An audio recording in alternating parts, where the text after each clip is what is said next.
Isso eu tenho me aprofundado sobre a questão de mais mulheres nos espaços de diálogos de paz, porque sem nós mulheres nesses espaços não existe. Eu queria poder só pegar o Bolsonaro e esfregar a cara dele num asfalto quente, entendeu?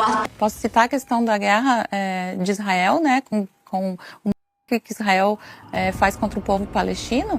Ainda a gente não conseguiu olhar, né, para uma outra mulher e se ver representada a ponto de votar. Deixo claro desde já que serei oposição ao governo municipal, que se elegeu sustentado por uma ideologia conservadora. Fala pessoal, quero deixar aqui mais uma entrevista da Janja, onde ela vai fazer um show de hipocrisia, vai falar mentiras ao vivo no programa em uma entrevista na CNN. Quero deixar essa entrevista aqui, os melhores momentos, e vocês vão ver o show de contradição que a esposa do presidente Lula vai falar aqui. Então, se você está aqui no canal e ainda não está inscrito, inscreva-se, deixe seu like, curte, comente, compartilha e vamos interagir nesse conteúdo. Também formulação sua foi a questão do festival Aliança Global. Como é que surgiu essa ideia? Débora, eu falei o ano todo sobre Aliança Global porque realmente eu acho que ele é um divisor de águas para a humanidade. A gente pode mudar algumas situações a partir de políticas públicas de êxito, né, que os países têm no combate à fome e à pobreza, né, porque a gente sabe que a questão da desigualdade é que leva a esse quadro de fome extrema em alguns lugares no mundo. Eu acho realmente que essa aliança dos países, e a gente já tem adesão da quase a maioria do G20, né, são 33 já países que já firmaram e a gente espera que agora no começo da semana esse número aumente com a cúpula, que é isso mesmo, onde a aliança vai ser oficializada, ela já foi apresentada e vai ser oficializada. Então eu tenho durante esse ano todo falado sobre a aliança e essas possibilidades que ela traz, porque alia a questão de políticas públicas de êxito com financiamento, porque o que acontece, os países mais pobres têm dificuldade no acesso ao financiamento. Os países da África sofrem, não conseguem investir no seu próprio desenvolvimento porque pagam juros altíssimos aos bancos de desenvolvimento, ao FMI, ao Banco Mundial, enfim. É essa lógica que a gente precisa mudar. Quando a gente fala de uma nova estrutura financeira, né, de uma nova arquitetura financeira global, é sobre isso que a gente está falando. Será que a Janja está mesmo preocupada com a fome e com a desigualdade? Porque ela fez um evento com o dinheiro do povo brasileiro que gastou mais de 33 milhões. Será que ela estava muito preocupada com a fome ou estava preocupada com o seu status? Então, eu acho que a Aliança Global ela tem essa possibilidade. E aí eu me remeti lá na década de 80, quando teve o movimento Live Aid, que teve um grande movimento do setor cultural por conta da questão da fome na África, né? E que culminou com aquele show maravilhoso que o Fred Mercury foi o grande carro-chefe daquele momento. E eu me remeti àquilo e falei, a arte e a cultura precisam estar nesse momento da Aliança Global, né? As vozes dos artistas, né, são um importante amplificador para essa questão.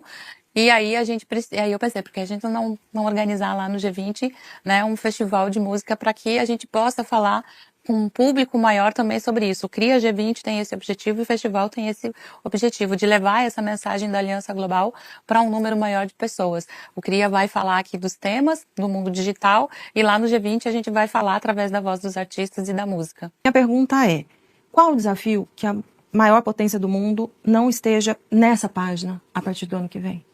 A gente precisa realmente recompor essa nova ordem mundial, porque não é possível que as decisões passem pela mão de 2 ou 3 países, né? O presidente Lula sempre cita o exemplo do Conselho de Segurança da ONU, e eu tive fisicamente naquela sala do Conselho de Segurança da ONU, e aquele é um espaço, eu me senti um pouco oprimida ali, porque é um espaço muito masculino, né?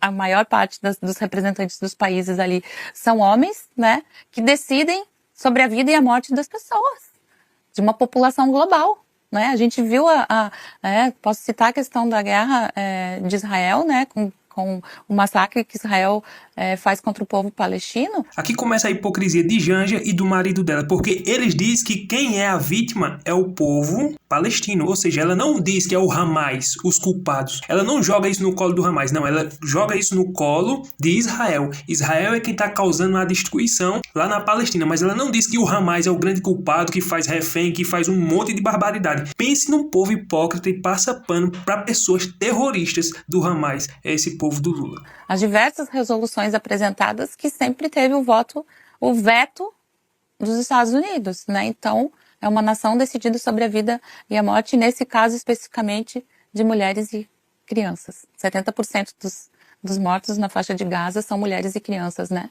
Por isso que a gente trata como genocídio, porque é o extermínio de uma nação como a Palestina.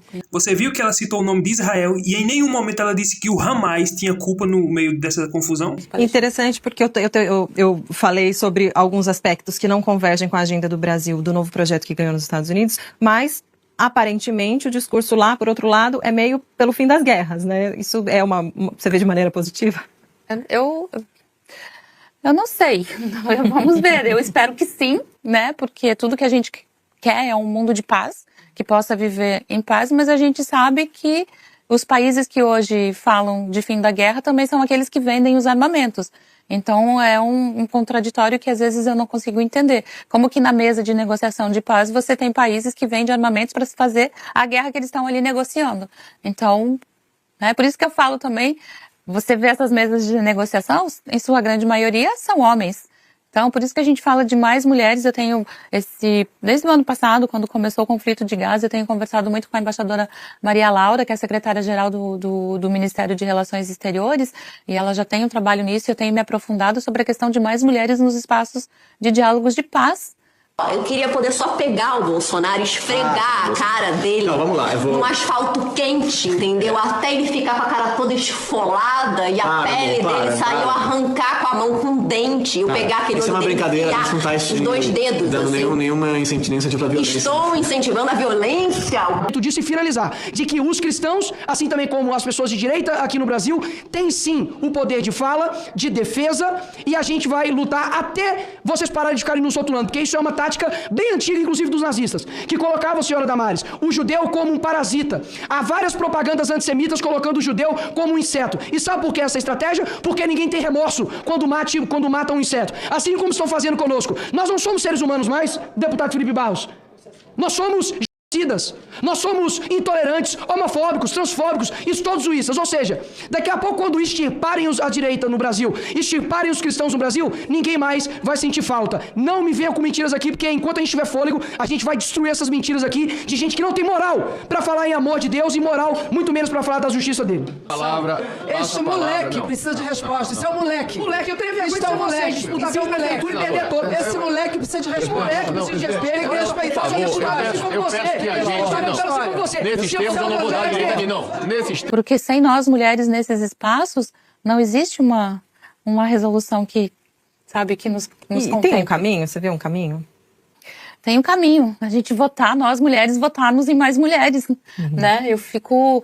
a última eleição municipal me deixa aflita, porque nós mulheres ainda a gente não conseguiu olhar, né, para uma outra mulher e se ver representada a ponto de votar. Deixo claro desde já que serei oposição ao governo municipal, que se elegeu sustentado por uma ideologia conservadora, alinhada ao retrocesso e à defesa de figuras políticas violadoras de direitos humanos. Mas como democrata...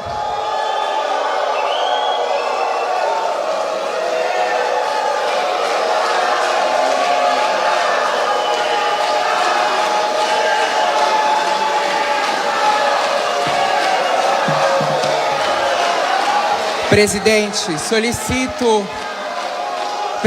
solicito perante o regimento interno da Câmara de Vereadores que Vossa Excelência cumpra o seu papel e mantenha a ordem no plenário.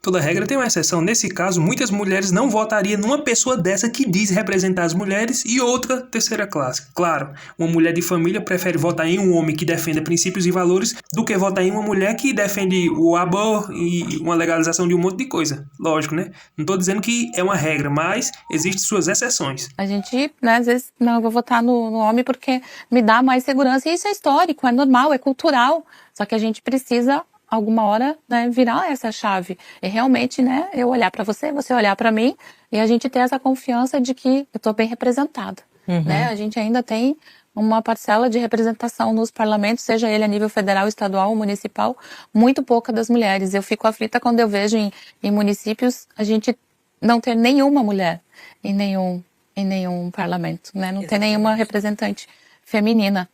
E aí eu não vou longe, a gente tem problemas no governo federal, a gente tem ministérios daqui para baixo, se você olha, a representação feminina ainda é pouca. A gente tem ministério em que não tem nenhuma secretaria tá conduzida por mulheres, onde a gente deveria ter igualdade, né, 50-50. E eu tenho que falar sobre isso. Infelizmente, a nossa primeira-dama aqui do Brasil simplesmente é lamentável. Você viu que ela falou sobre discurso de paz, que as mulheres têm que trazer paz, e ela seria uma representante desse movimento. Mas como ela fala uma coisa que ela se contradiz? Porque no evento que ela fez do Janja Palusa, ela simplesmente, em alto e bom som, disse "Fuck you, Elon Musk", ou seja, aonde está a paz no meio de uma citação dessa? Ela também falou sobre a fome, sobre a igualdade, mas quando ela gasta 33 milhões em um evento, eu pergunto, onde está a coerência nas suas palavras? Aí você vê que o discurso dela e do marido dela não se sustenta na verdade, porque eles gastam milhões com suas viagens e com a sua vida luxuosa às custas do povo brasileiro. Ele prometeu picanha, ele prometeu um monte de coisa e não está fazendo nada. O contrário é que está acontecendo. O país em uma crise econômica e eles pagando, dizendo que está tudo bem aqui. Infelizmente, essa é a triste realidade. Então eu quis deixar esse vídeo aqui para vocês, apenas para vocês verem um pouco da hipocrisia da Janja. E se você está aqui, chegou até aqui, deixa seu like, inscreva-se no canal, curte, comente, compartilha e até o próximo vídeo, se Deus permitir.